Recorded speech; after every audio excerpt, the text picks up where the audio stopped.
Hello नमस्कार दोस्तों। मैं विकास फास्ट लर्न में आप सभी का स्वागत है। दोस्तों केवीएस एनवीएस सामान्य ज्ञान के लिए हम हिस्ट्री ज्योग्राफी इसके चर्चा कर रहे हैं। तो अभी हम कक्षा 6 और कक्षा 7 उसमें हिस्ट्री ज्योग्राफी पॉलिटी तीनों की चर्चा कर चुके हैं।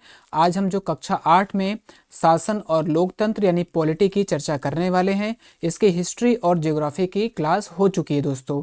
तो आप हमारे channel fast learn by Vikas से जुड़कर आप उन क्लासों को देख सकते हैं। तो आज की जो क्लास है वो शासन और लोकतंत्र यानी पॉलिटी की क्लास है, और जो कक्षा है हमारी कक्षा 8 की पाठ्य पुस्तक की हम चर्चा करेंगे दोस्तों।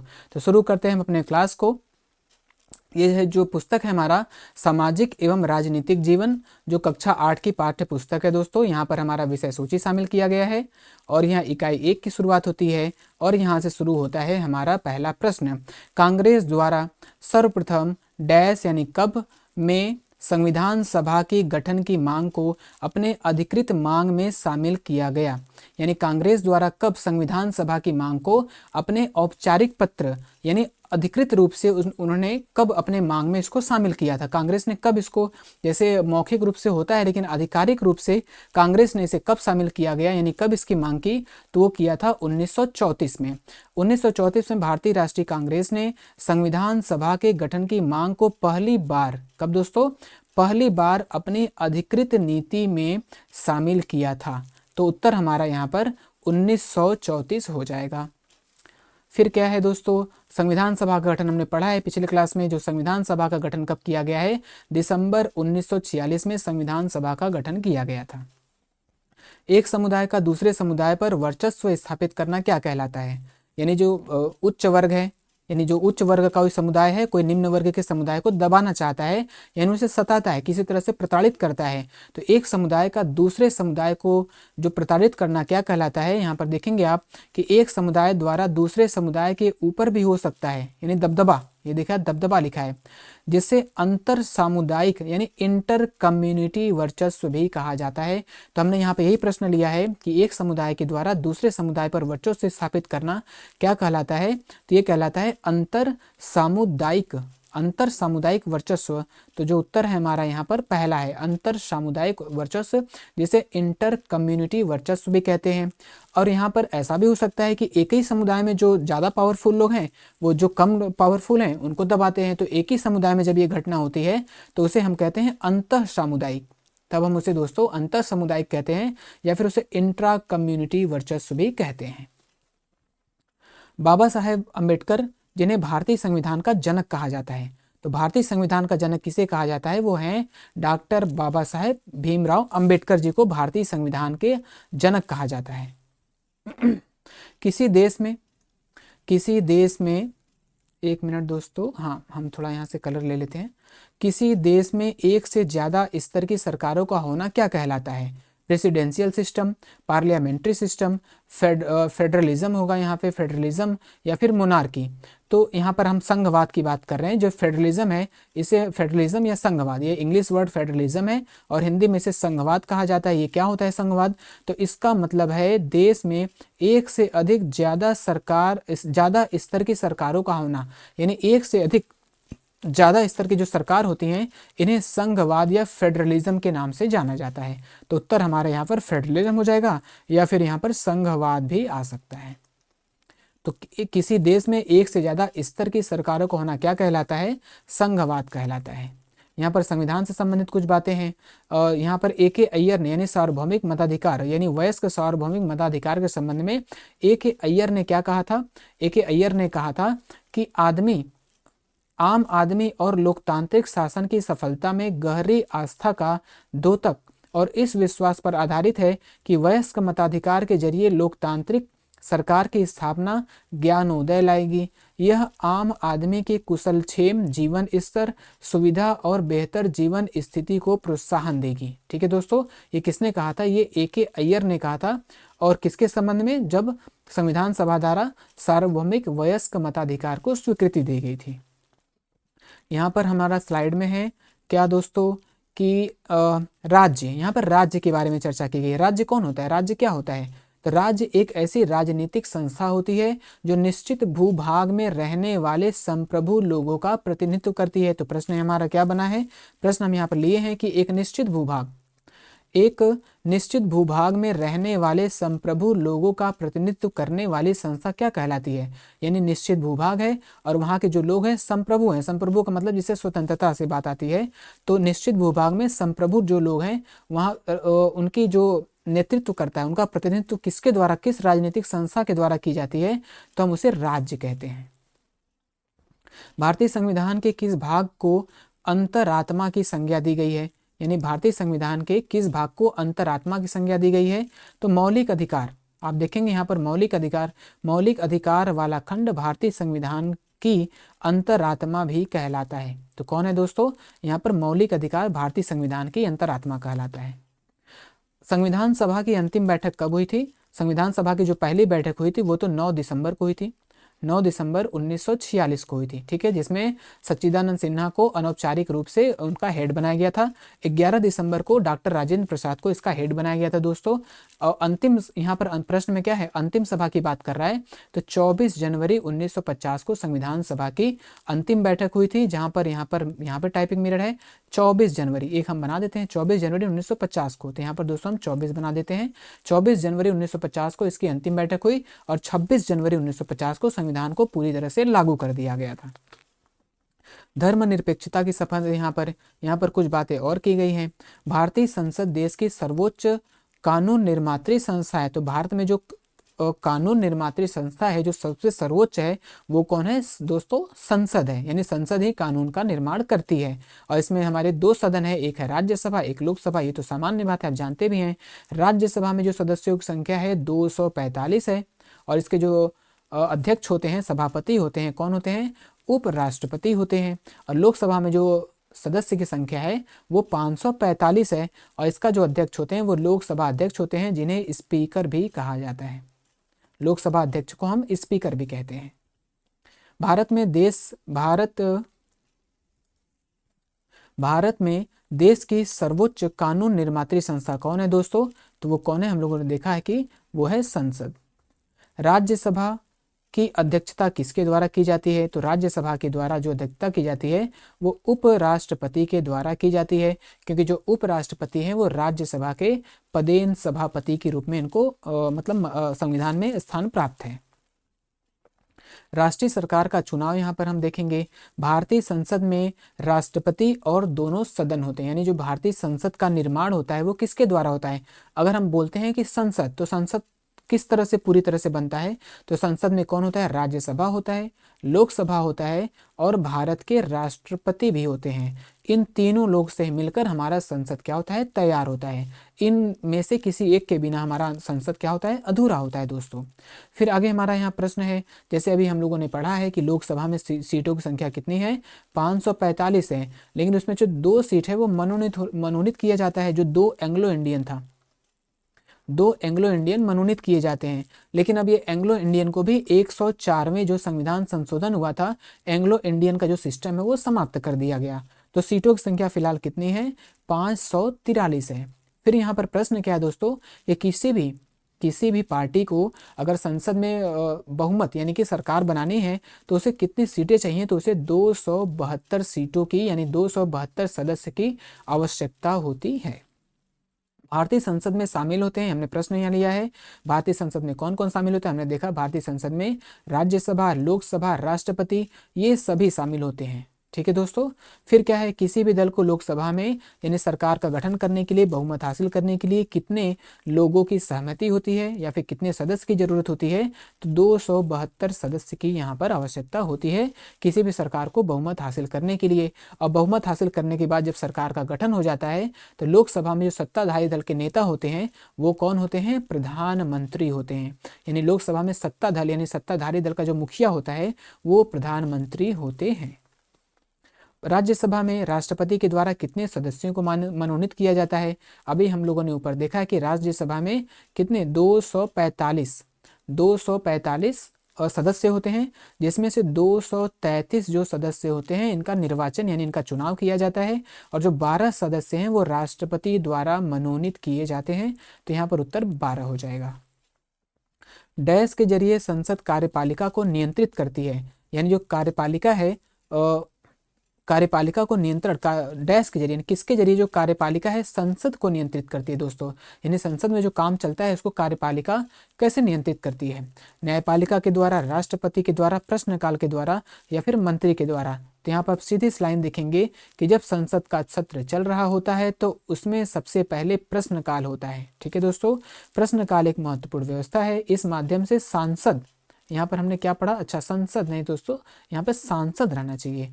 सांसद क्या करते हैं, सांसद सरकार के कामकाज यानी उनकी गतिविधियों को जानकारी लेते हैं और इसी के द्वारा क्या करते हैं, जो सांसद है यानी प्रश्नकाल यानी प्रश्न पूछकर जो सांसद हैं कार्यपालिका को नियंत्रित करते हैं, यानी कार्यपालिका की गतिविधियों पर निगरानी रखते हैं। तो किसके द्वारा, ये प्रश्नकाल के द्वारा यानी प्रश्न के द्वारा जो सांसद हैं कार्यपालिका का नियंत्रण करते हैं।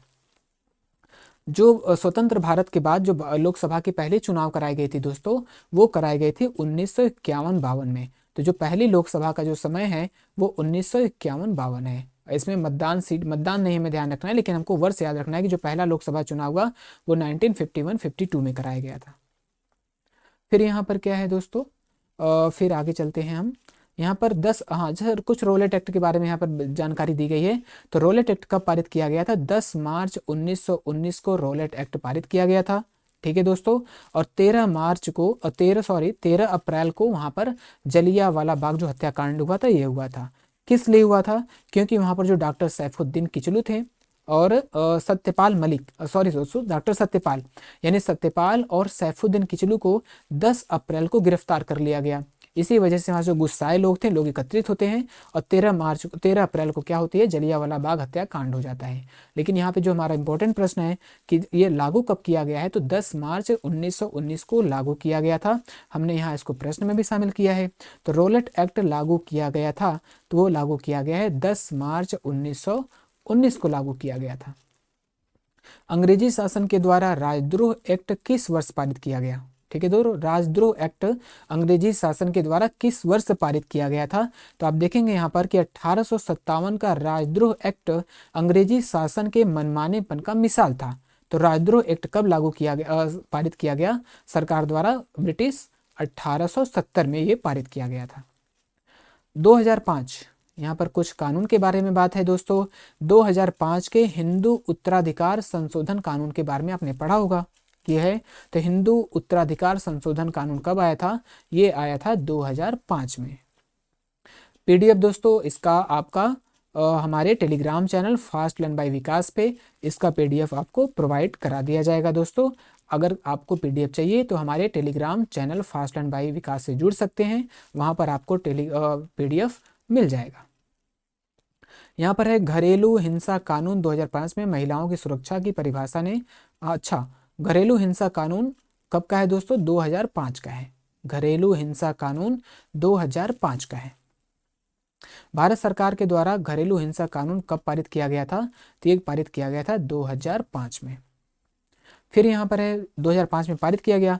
फिर है 2006 में, 2006 से घरेलू हिंसा महिला सुरक्षा कानून लागू हुआ, यानी इसको पारित कब किया गया, 2005 में। 2005 है, इसमें संसद ने इसको पारित कर दिया था। और ये लागू कब होता है, घरेलू हिंसा महिला सुरक्षा कानून लागू कब हुआ है, यहाँ लिखा हुआ है लागू कब हुआ है दोस्तों, तो 2006 में इसे लागू किया गया है। तो घरेलू हिंसा महिला सुरक्षा कानून किस वर्ष पारित नहीं दोस्तों, लागू किया गया था। इसे लागू कब किया गया था, तो इसे लागू किया गया आपका 2006 में। यहाँ पर जो महिलाएं होती हैं, महिलाओं को जैसे उनके साथ बहुत तरह की जो प्रताड़नाएं होती हैं, इन हालात में यानी कि उनके साथ जो हिंसा होता है, महिलाओं औरतों के साथ जो दुराचार होता है, तो उनको बहुत सारे पीड़ा को सहना पड़ता है दोस्तों। ठीक है, तो उन्हें पीड़ित नहीं कहना चाहिए, बल्कि यहाँ पर कहा गया है कि उनको पीड़ित कहने के बजाय उन्हें सर्वाइवर कहना ज़्यादा अच्छा होगा। ये अंग्रेजी शब्द है सर्वाइवर। ठीक है दोस्तों, यानी पीड़ित महिलाओं को पीड़ित शब्द के बजाय उन्हें किस शब्द का प्रयोग करना चाहिए, तो पीड़ित शब्द के बजाय उन्हें सर्वाइवर कहकर उनको पुकारा जाना चाहिए। यहाँ पर न्यायपालिका की बात आ गई दोस्तों। संविधान की व्याख्या का अधिकार किसको है, तो संविधान की व्याख्या का अधिकार, या फिर कोई कानून जो जनता के पक्ष में नहीं है, या फिर कोई कानून ऐसा जो किसी के अधिकार का हनन करता है, तो इसका जो अधिकार है, ये सब कुछ करने का अधिकार किसका है, न्यायपालिका का है। न्यायपालिका उस कानून में सुधार कर सकती है या फिर न्यायपालिका उस कानून को रद्द भी कर सकती है। ये सारा जो है न्यायपालिका को अधिकार है। स्वास्थ्य का अधिकार किसमें है दोस्तों? तो जो स्वास्थ्य का अधिकार है, आप देखेंगे यहाँ पर अनुच्छेद 21 में प्रत्येक नागरिक को जीवन का अधिकार। तो आप यहाँ पे देखेंगे कि जीवन का अधिकार यानी जीवन का जो मौलिक अधिकार है वो किसमें है? अनुच्छेद 21 में है, और इसी में स्वास्थ्य का अधिकार भी शामिल किया गया है। तो जो स्वास्थ्य का अधिकार है वो जीवन के अधिकार में सम्मिलित है, और इसका अनुच्छेद कितना है? वो 21 है। यहाँ पर सर्वोच्च न्यायालय की बात की गई है। सर्वोच्च न्यायालय की जो स्थापना है वो 26 जनवरी 1950 को किया गया दोस्तों। ठीक है, तो सर्वोच्च न्यायालय की स्थापना का डेट याद रखिएगा, 26 जनवरी 1950 को हुआ। और दूसरी बात कि जब 1950 में इसकी स्थापना हो जाती है तो ये जो सर्वोच्च न्यायालय का अभी वर्तमान में जो बिल्डिंग देखते हैं इसमें ये कार्य नहीं करती है, ये संसद में क्या करती है दोस्तों? यहाँ पर आप देखेंगे कि हाँ, संसद भवन के भीतर चैम्बर ऑफ प्रिंसेस में ये अपना काम काज करती है। यानी अपने गठन के बाद ये जो संसद भवन के भीतर जो है चैम्बर ऑफ प्रिंसेस में अपना काम करती है। लेकिन जो वर्तमान बिल्डिंग है इसमें ये कब शिफ्ट होती है? तो 1958 में इस इमारत में इसको स्थानांतरित कर दिया गया था। यानी 1950 से यानी कि यहाँ तक 59 के पहले तक, सॉरी दोस्तों 1958 लिखा है, तो 58 से पहले तक ये काम किसमें? संसद भवन के चैम्बर ऑफ प्रिंसेस में काम कर रहे थे। लेकिन 1958 के बाद जो वर्तमान बिल्डिंग है और न्यायपालिका इसमें काम कर रही है। फिर यहाँ पर न्यायालय की ही बात करेंगे दोस्तों। फिर क्या है कि उच्च न्यायालय की स्थापना सबसे पहले, यानी उच्च न्यायालय की स्थापना सबसे पहले कब शुरू हुई थी? तो 1862 में कलकत्ता, बम्बई और मद्रास में की गई थी। ठीक है, इन जो तीनों प्रेसिडेंसी शहर थे इसमें सबसे पहले 1862 में उच्च न्यायालय की स्थापना की गई थी। ठीक है दोस्तों, दिल्ली उच्च न्यायालय का गठन कब हुआ है? तो दिल्ली उच्च न्यायालय का गठन 1966 में किया गया है। ये हमारा यहाँ पर हो जाएगा एक प्रश्न। फिर यहाँ पर एक दिया है कि यहाँ वर्तमान में 24 उच्च न्यायालय हैं। तो दोस्तों ये पुराना है, यहाँ पर वर्तमान में 24 उच्च न्यायालय नहीं बल्कि वर्तमान में 25 उच्च न्यायालय है। और जो नवीनतम उच्च न्यायालय का गठन किया गया है वो है आंध्र प्रदेश का। वो आंध्र प्रदेश का जो नवीनतम उच्च न्यायालय है 25वां, वो आंध्र प्रदेश का है। यहाँ पर कुछ और भी बातें दी गई हैं, जैसे पंजाब हरियाणा का एक जो सिंगल उच्च न्यायालय है जो चंडीगढ़ में काम करता है। दूसरी तरफ 4 पूर्वोत्तर राज्य यानी असम, नागालैंड, मिजोरम और अरुणाचल प्रदेश, इन चारों क्षेत्रों का जो न्यायालय है वो कहाँ पर है दोस्तों? गुवाहाटी में है। आंध्र प्रदेश और तेलंगाना का एक उच्च न्यायालय था, लेकिन आंध्र प्रदेश के जो उच्च न्यायालय है अब वो नवीनतम हो चुका है। दिल्ली उच्च न्यायालय का गठन कब किया गया? हम लोगों ने देखा है कि 1966 में दिल्ली उच्च न्यायालय का गठन किया गया है। यहाँ दीवानी कानून से संबंधित कुछ है, तो यहाँ से प्रश्न हो सकता है, बन भी सकता है दोस्तों। ये किसका है? तो ये क्या है? व्यक्ति विशेष के अधिकारों के उल्लंघन की अवहेलना से होता है। यानी व्यक्ति विशेष की बात करता है जो दीवानी कानून है। इसमें कौन कौन उदाहरण देख सकते हैं? जैसे चीज़ों की खरीदारी है, किराया है, तलाक है, ये सारे संबंधित अगर विवाद होते हैं तो ये दीवानी कानून के अंतर्गत शामिल किए जाते हैं।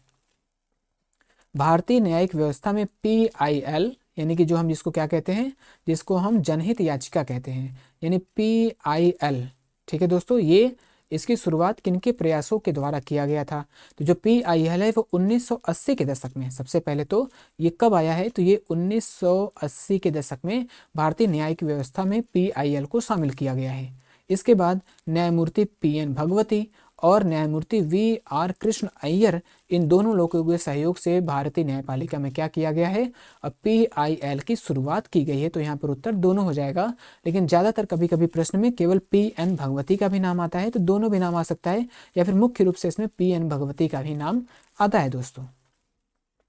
भोजन का अधिकार किस अनुच्छेद में आता है? तो हम लोगों ने पढ़ा है अभी ऊपर कि जीवन का अधिकार 21 में है। जो जीवन का अधिकार है अनुच्छेद 21 में व्याख्या में बाद में अदालत ने कहा, यानी न्यायालय ने कहा है कि जीवन के अधिकार में ही भोजन का अधिकार भी शामिल है। तो अनुच्छेद 21 यानी जीवन के अधिकार में भोजन का अधिकार भी सम्मिलित है। इसी भोजन के अधिकार के तहत जो सरकार है वो मिड डे मील की व्यवस्था की हुई है। यहाँ पे क्या है दोस्तों, हम बात करेंगे अदालत ने आजीविका के अधिकार, सारा यहाँ पे जीवन के अधिकार से संबंधित है। तो जो आजीविका का अधिकार है वो भी अनुच्छेद 21 के तहत जीवन के अधिकार का हिस्सा बताया गया है किसको दोस्तों? आजीविका के अधिकार को। हमारी अपराध न्याय प्रणाली है, यहाँ पर कुछ महत्वपूर्ण प्रश्न हमको मिलेंगे। अनुच्छेद 22, अभी तक 21 की बात चल रही है, अनुच्छेद 22 आ गया। अनुच्छेद 22 के अनुसार प्रत्येक व्यक्ति को एक वकील के जरिए अपना बचाव करने का मौलिक अधिकार है। यानी कोई व्यक्ति पे अगर कोई जैसे अपराध उस पर आता है, यानी उस पर कुछ दावा किया जाता है, तो अनुच्छेद 22 के तहत वो एक वकील के जरिए यानी अपना बचाव कर सकता है अदालत में। ये किसमें दोस्तों? अनुच्छेद 22 में है। और दूसरी बात कि अगर वो व्यक्ति निर्धन है यानी गरीब है दोस्तों, अगर वो वकील नहीं कर सकता है, तो अनुच्छेद 39A के तहत ये सरकार की जिम्मेदारी है कि उसे एक क्या करे, एक वकील मुहैया कराए। यानी निःशुल्क कानूनी अधिकार, निःशुल्क, इसे निःशुल्क कानूनी अधिकार भी कहा जाता है। तो निःशुल्क कानूनी अधिकार का जो प्रावधान है वह अनुच्छेद 39A में किया गया है, जिसके तहत किसी को भी क्या है, निःशुल्क एक वकील सरकार द्वारा प्रोवाइड किया जाता है ताकि वो अपने मुकदमा को लड़ सके। और अनुच्छेद 22 के तहत व्यक्ति किसी वकील के जरिए अपने बचाव को कर सकता है। किस अनुच्छेद में यह बताया गया, जो हम पीछे पढ़े हैं, कि सरकार द्वारा उसको जिम्मेदारी दी गई है कि वो कमजोर व्यक्ति को निःशुल्क यानी वकील मुहैया कराए, तो वो 39A में ये प्रावधान किया गया है। संविधान के अनुच्छेद 22 में फौजदारी से संबंधित, यानी अभी हम लोगों ने पढ़ा है कि जो संविधान अनुच्छेद 22 था, अनुच्छेद 22 में क्या क्या प्रावधान है, यानी अनुच्छेद 22 जो है वो उसमें कुछ मौलिक अधिकार के प्रावधान किए गए हैं। इसको हम थोड़ा देख लेंगे। यहाँ पर गिरफ्तारी के समय यह जानने का अधिकार है कि गिरफ्तार किस कारण से की जा रही है। ये सारे किसी एक पॉइंट को देकर पूछ सकता है कि इसका प्रावधान किस अनुच्छेद में किया गया है, तो ये सारे प्रावधान जो हैं वो सारे ही प्रावधान अनुच्छेद 22 से संबंधित हैं। तो हमको ये जानने का अधिकार है कि हमारा जो गिरफ्तारी है वो किस कारण से किया जा रहा है। 24 घंटे के भीतर मजिस्ट्रेट के सामने गिरफ्तारी की बात पेश करना पड़ेगा, जो पुलिस अगर गिरफ्तार करती है तो। गिरफ्तारी के दौरान हिरासत में किसी भी तरह का दुर्व्यवहार या यातना से बचने का अधिकार है। अगर पुलिस हमें गिरफ्तार करती है तो वो हमारे साथ दुर्व्यवहार या यातना नहीं कर सकती। पुलिस हिरासत में दिए गए इकबालिया बयान को आरोपी के खिलाफ सबूत के तौर पर इस्तेमाल नहीं किया जा सकता। यानी पुलिस अगर कोई बयान लेती है तो उसे अदालत में सबूत के रूप में उसे साबित नहीं कर सकती। 15 साल के कम, ये सब हमको ज़्यादा इंपॉर्टेंट लगा दोस्तों, 15 साल से कम उम्र के बालक या फिर किसी महिला को सवाल पूछने के लिए अदालत में नहीं बुलाया जा सकता। ये अनुच्छेद 22 का प्रावधान है। यहाँ पर कुछ जनजाति की बात है, थोड़ा देख लेंगे इसको। उड़ीसा के कालाहांडी, उड़ीसा का जो कालाहांडी जिला है, यहाँ पर है न्यामगिरी की पहाड़ी। यानी कि उड़ीसा के जो कालाहांडी है, यहाँ पर न्यामगिरी की पहाड़ी है, यहाँ पर डोंगरिया कोण समुदाय रहती है दोस्तों। तो यहाँ पर ये आप इसको ध्यान में रखिएगा। यहाँ पर घेटोआइजेशन एक शब्द आया है, घेटोआइजेशन। घेटोआइजेशन शब्द से तात्पर्य जैसे किसी एरिया में कोई लोग रहते हैं और वहाँ के एरिया के लोग उसको परेशान करते हैं, कोई समस्या के कारण वो व्यक्ति उस स्थान को जब छोड़ के जाता है तो उसके लिए यहाँ पर घेटोआइजेशन शब्द का प्रयोग किया गया है। ठीक है दोस्तों, यानी कुछ कारण से जिन इलाकों में लोग रहते हैं वहाँ से निकलने लगे हैं, जिसका असर उनका घेटोआइजेशन होने लगता है। तो घेटोआइजेशन इसी के लिए किया गया है। यहाँ पर दोस्तों 2005 में जो मुस्लिम लोग हैं उनके विकास के लिए, यानी मुस्लिम समुदाय के विकास के लिए 2005 में सच्चर समिति का गठन किया गया। तो हमें याद रखना है कि सच्चर समिति का गठन कब किया गया था? 2005 में किया गया था। और किसके लिए किया गया था? जो मुस्लिम समुदाय हैं उनके विकास के संबंधित अध्ययन करने के लिए किया गया था सच्चर समिति का गठन 2005 में। अस्पृश्यता का जो उन्मूलन किस अनुच्छेद में किया गया, आप इसको भली भांति जानते होंगे। अस्पृश्यता का उन्मूलन अनुच्छेद 17 में किया गया है। ये सब दोस्तों आप जानते होंगे, जहां तक हम उम्मीद करते हैं। अनुच्छेद 15 में क्या कहा गया है दोस्तों? यानी कि किसी भी नागरिक के साथ धर्म, नस्ल, जाति, लिंग या जन्म स्थान के आधार पर भेदभाव नहीं किया जाएगा। ये हमारे संविधान के अनुच्छेद 15 में ये प्रावधान किया गया है। अनुसूचित जाति एवं अनुसूचित जनजाति अधिनियम डैश वर्ष में पारित किया गया। यानी अनुसूचित जाति अनुसूचित जनजाति अधिनियम कब पारित किया गया है? तो ये 1989 में पारित किया गया। इसका पूरा नाम क्या है दोस्तों? अनुसूचित जाति एवं अनुसूचित जनजाति अत्याचार निवारण अधिनियम। कब पारित किया गया? तो 1989 का ये अधिनियम है, जिसमें अनुसूचित जाति अनुसूचित जनजाति को बहुत सारे क्या हैं रक्षात्मक उपाय यानी सुझाए गए हैं। Employment of manual scavenger and construction of dry latrines act सरकार द्वारा कब लाया गया? ठीक है दोस्तों, तो ये बहुत ही इंपॉर्टेंट एक्ट है, 1993 में इसको लाया गया है। ठीक है दोस्तों, इसका प्रावधान क्या है, इसके नाम को एक बार फिर से देखेंगे। Employment of manual scavengers and construction of dry latrines prohibition act 1993 में आया। इसमें क्या क्या कराया गया है, तो यह कानून सिर पर मैला उठाने वालों को काम पर रखने और सूखे शौचालय के निर्माण पर पाबंदी लगाता है। यानी कि मैला उठाने वालों को काम पे रखने के लिए पाबंदी लगाता है। दूसरा, जो सूखे शौचालय का निर्माण किया जाता था उस पर भी इस एक्ट के तहत पाबंदी लगाई गई है। और ये कब आया है दोस्तों, 1993 में सरकार द्वारा इसे लागू किया गया है। यहाँ पर आदिवासियों से संबंधित भी कुछ यहाँ पर जानकारी है दोस्तों। केंद्र सरकार ने हाल ही में यानी कि अनुसूचित जनजाति एवं अन्य परंपरागत वनवासी, यानी जो अनुसूचित जनजाति है, जो परंपरागत वन में रहने वाले हैं, उनके लिए वन अधिकार मान्यता अधिनियम पारित किया गया। वो कब किया गया दोस्तों, 2005 में किया गया। इसमें जो वन से संबंधित यानी जो जनजाति हैं, आदिवासी हैं, वो वन में रहने को जो उनको अधिकार है उसको सुरक्षित किया गया है। इसमें यानी कि वन में रहने वाले जो चीज़ें हैं यानी लकड़ी हैं, वहाँ पे और भी जो मिलती हैं उस पर उनको अधिकार दिया गया है। इस कानून में यह भी कहा गया है कि वन एवं जैव विविधता संरक्षण भी वनवासियों के अधिकार में आता है। तो यहाँ पर वनवासी और आदिवासी जनजाति संबंधित 2006 का अधिनियम है, इसमें उनके संबंध में बात किया गया है। अनुच्छेद 21 आया हमारा संविधान का। भारतीय संविधान के अनुच्छेद 21 के अंतर्गत पानी के अधिकार को जीवन के अधिकार का हिस्सा माना गया है। हम लोगों ने बहुत सारी चीज़ें पढ़े हैं, यानी कि आजीविका का अधिकार, भोजन का अधिकार, पानी का अधिकार, ये सब सारे हमारे जीवन के अधिकार में शामिल किया गया है जो अनुच्छेद 21 में आता है। और संविधान हमारा जो है किसको दोस्तों, 6 से 14 वर्ष के बालकों को जो अनुच्छेद 21A में मूल अधिकार में शामिल किया गया है, 6 से 14 वर्ष के बालकों को निःशुल्क शिक्षा की गारंटी देता है। किसी नागरिक को प्रदूषण मुक्त हवा और पानी के अधिकार को किस अनुच्छेद के तहत शामिल किया गया, यानी कोई नागरिक है भारत का, उसको यह अधिकार है कि वो प्रदूषण मुक्त हवा और पानी का प्रयोग कर सकता है। ठीक है दोस्तों, तो ये भी जीवन के अधिकार अनुच्छेद 21 में ये प्रावधान किया गया है कि किसी व्यक्ति को प्रदूषण मुक्त हवा और पानी का अधिकार है, ये अनुच्छेद 21 में, और इसमें इसको शामिल किया गया है। दोस्तों क्लास यहाँ पर हमारी समाप्त होती है। आपको इसका जो PDF है हमारे टेलीग्राम चैनल पे मिल जाएगा, फास्ट लर्न बाय विकास पर। और दोस्तों ये हमारा चैनल, अगर आप इसमें हमने जो हिस्ट्री, ज्योग्राफी और सारी क्लास की चर्चा की है, अगर आप नहीं देखे हैं तो हमारे चैनल फास्ट लर्न बाय विकास पर आप जुड़कर इसको देख सकते हैं। दोस्तों चैनल को लाइक करिए, शेयर करिए और सब्सक्राइब करिए। और आपका हमारे चैनल पर जुड़ने के लिए बहुत बहुत धन्यवाद।